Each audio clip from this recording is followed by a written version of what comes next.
Hi guys, my name's Seb Tudor, I'm the man on the Silver Mountain, and welcome back. Now today I wanted to talk about something that's been kind of thrown past me a few times, but that I've not really touched on this channel. But I actually had someone come to me the other day and make a very specific request, so for that person, if you're watching, this is for you. And that is ultimately the kind of ins and outs of dating when you are either an extrovert or an introvert, and how the two meet up. And this is something that I'd thought about talking about a while ago because there are all kinds of articles, all kinds of things that float around talking about this kind of stuff. Um, but some of them just miss the point. And so when this person came to me the other day and said, you've talked about extroverted and introverted personality types. You've said that that's kind of active and passive in regards to DISC. How does this all work when it comes to dating? Because surely that's a difficulty, right? Or do opposites attract? And so I gave an answer at the time, but I wanted to go into this a little more here. So firstly, yes, there are obviously active and passive, extroverted, introverted personality types. All that really means is that, in simplest terms, it's how you recharge. Do you recharge? Do you relax? Are you kind of made better and made more comfortable by having a time around people or having a time by yourself? And so, keeping those kind of things in mind, obviously that sounds like there's a big disconnect between extroverted and introverted people. And this is true. But at the same time, there's also a big disconnect between the other two axes of the whole DISC thing, which is on one side you've got the task focused, and on the other side you've got the people focused. And so with that in mind, that can be just as harmful or just as troubling a divide between people. And so the way I want to just talk through this is just addressing the different interactions.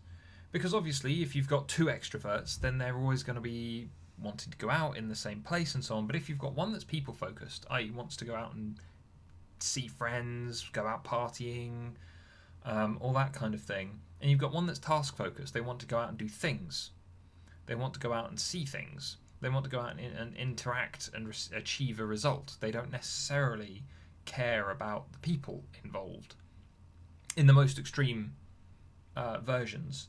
Then that can potentially be a kind of taxing situation for the two of them to put themselves in, even if they're both extroverted. If they're both introverted and they both like staying in, well, that's fine. But if one of them is people focused, and so much more in the way of kind of supporting and things like that, they may still want to have interaction with other people. But if you've got someone that's compliant, then they may very well not want to, because it's outside of the realm of their rule set that they have for themselves. And so the wanting to go with a collective versus wanting to go with an individual rule set can also kind of butt against each other. But then looking at the other way, if you've got two people focused individuals, but one of them is extroverted and one of them is introverted, then that can mean that the introverted person gets drawn into environments where they're happy with the people, but there's just too much of it for them. Whilst the other way around, you can have an extroverted person who just gets bored, just gets tired. There's just not enough for them to work with. On the other side, a directive person who's an extroverted, task-focused person is probably going to get really, really wound up with an introverted, task-focused person who's very much focused about the process instead of the result. And so they're going to end up getting frustrated with each other because they aren't paying attention to the same thing. One is focused on the process, not necessarily the result. The other is focused on the result, not necessarily the process. That's how you get fights in offices all the time. And so when you've got those kind of situations, it can be very, very difficult. And obviously then you've also got the ones that cross that divide where you've got an extroverted task-focused person with an introverted people-focused person, and that's potentially going to cause an issue as well, because they've not got a lot of match up. One person wants to go out and do a thing, want to achieve a result, and the other person wants to stay in with friends. But then again, maybe not. That can still work. All of these can still work. A compliant person who gets frustrated with someone who's always taking in the opinions of other people because they're an extroverted influencer compared to a compliant individual, or vice versa, they're going to get frustrated with each other as well, and yet they can still work. All of these things can still work, and the key to them working is purely acceptance, appreciation, and communication. So let's talk about this. A couple of examples. So you can have two extroverted people.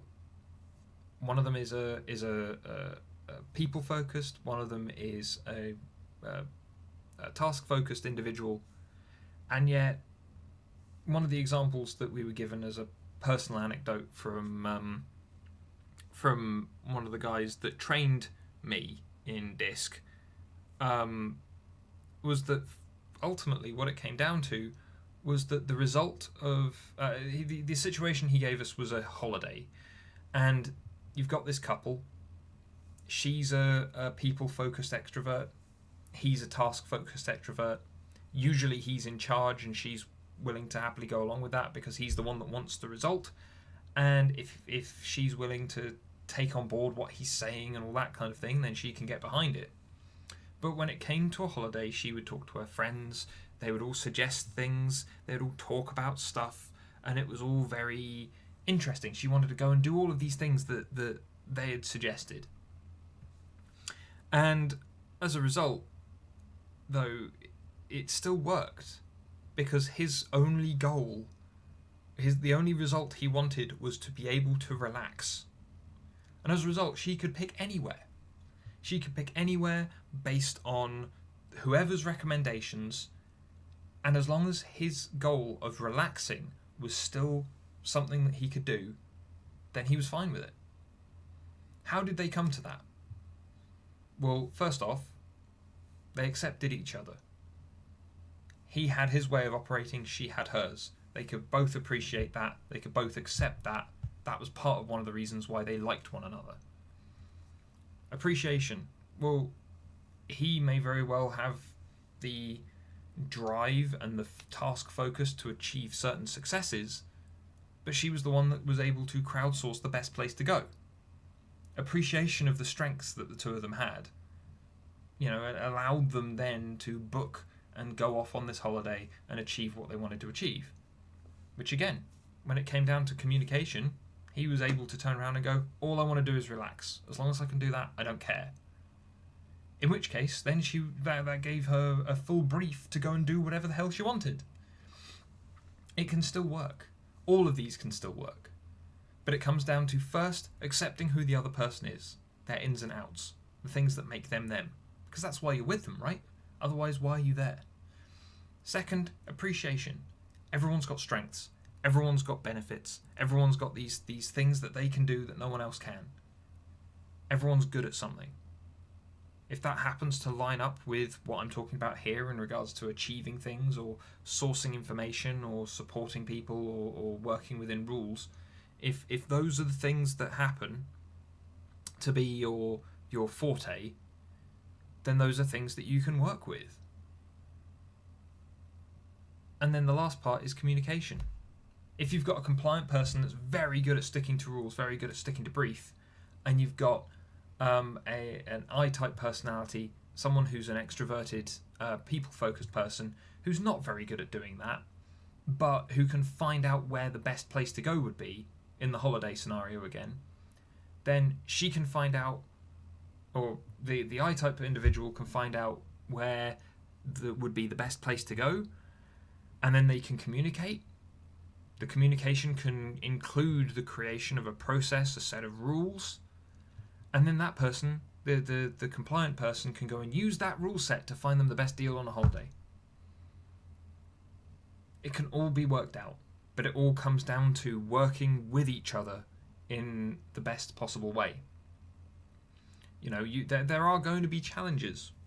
There are always going to be challenges. You know, no one is ever going to be exactly the same as anybody else. No one is ever going to be able to read the minds of somebody else. And so as a result, there are always going to be challenges in regards to tackling new situations, new information, things that will come out of left field, completely out of nowhere. You know, it's all going to stand up and stand out as something that you're going to have to tackle. And that might be hard to tackle. But you're going to be able to manage it if you're willing to. Again, accepting the other person, appreciating what their strengths are and what yours are as well, communicating around those things to achieve whatever it is that you guys want. If you want to be in a happy relationship that lasts for a very long time, then great. That's something that you can then go and tackle. That's something you can then go and talk about, something you can then go and work on. And you can do that in a variety of different ways, and as long as it works for you, and as long as you guys are happy coming out the other end of it, and you stick to those 3 things, then I don't see why you would ever run into a problem. Not one that you couldn't overcome. So, yeah. I was trying to think of something else to say, but I think that sums it up quite nicely.